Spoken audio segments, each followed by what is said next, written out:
Don't worry folks, I'll have a review of a new game release coming out next week, but for now, I want to go ahead and get back to my Triumvirate reviews and getting to part 2, the game that came out in 2004, and possibly one of my favorite underrated games ever made.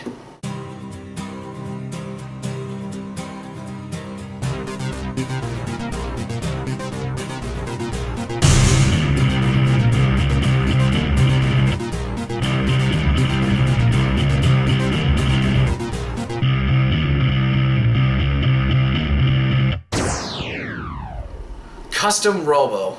Now the story of Custom Robo takes place in this futuristic world where everything is kind of sealed off on this one wall, no one's allowed to go outside, and it centers around this one main character who you can name whoever you wish, and it centers around him. It starts off with him as a young boy, and he realizes his father is going away, but his father gives him a small gift of a small watch. And so he gives it to him and tells him never take it off and leave it with him always. And so, by this point, later on in the story, several years have passed at the beginning, and now he is going to apply to get himself a Custom Robo license. And so, by that point, he goes and tries to work for a mercenary group called the Steel Hearts. And from there, he comes across what is known as the Custom Robo lab arena, like the research lab. And from there, he meets up with a couple of other colorful characters, such as Harry and Maria. I think it's Maria? Yeah, I think it should be the correct name.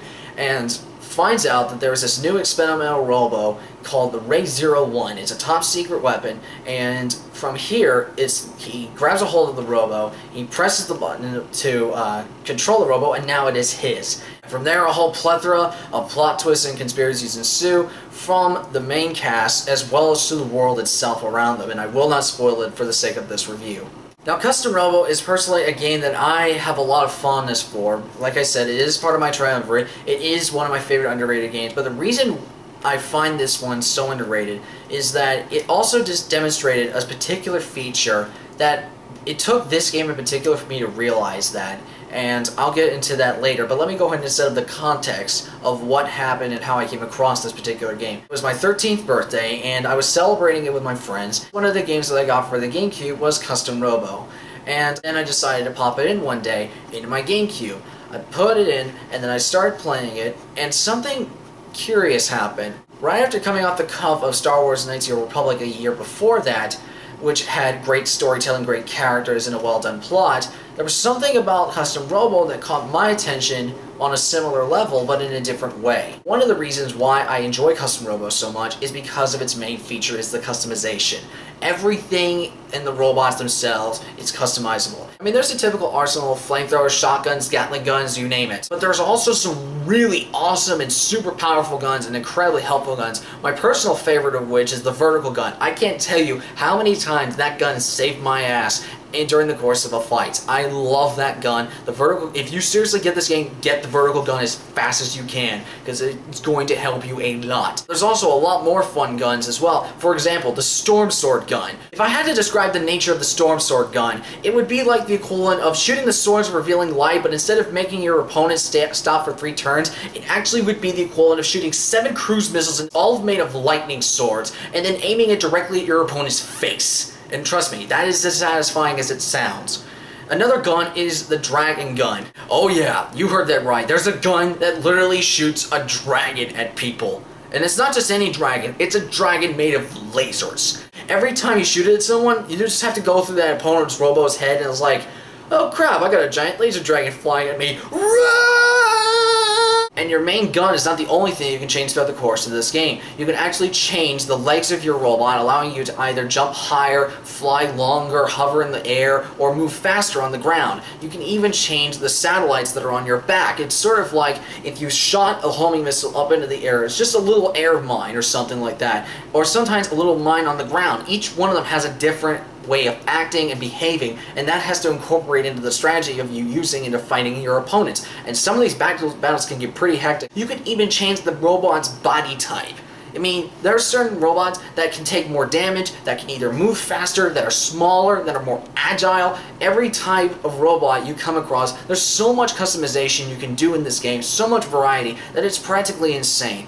And probably my favorite thing overall in terms of the presentation of this game is the soundtrack. The soundtrack is freaking awesome, and it's so much fun to play. I mean, there's soundtracks like Battle Revolution or Our Departure that you can look up, and they are beautiful battle themes. I mean, every time I hear those, I always feel so pumped up and enthusiastic when going into a battle. It's just so much fun. Another thing I have to admit for Custom Robo is probably the only major gripe I have with the game itself is that, looking in hindsight, it has not exactly aged very well. There is a certain aspect that still looks good. It's very stylized, it fits the style of the world very well, it's very lighthearted in that nature. However, some of the character models, you can definitely tell this is a game made in 2004, and it hasn't exactly aged over the 9 years up to 2013 when I'm reviewing this. But when you go into the arenas themselves, they actually still do relatively hold up. Given the fact that it's a very small arena, they were allowed to give details, and the robots still look really cool. I will admit, it is not exactly the most original story around. Looking back, it is one of those things, like, if you are a reasonably intelligent human being, which if you watch my channel, I'd like to assume that you are, is that the story can be fairly predictable if you know a lot of other genre stuff like this. However, it is at least well executed, and I can't exactly fault it for that. Is that while it may be predictable to some people, at least it's not presented horribly or so stupid it doesn't make sense or couldn't happen within this world. However, with a somewhat dated presentation, albeit it's not too terrible, but it still looks like, yeah, this definitely came out in 2004 during the GameCube era. A kick-ass soundtrack, tons of variety in terms of the weapons that you can use, and a story that might in itself be a little cliched, but at the same time it's well executed to the point it's like it's not bothersome or too stupid. Then I'll have to say that Custom Robo is worth playing, but it's not perfect.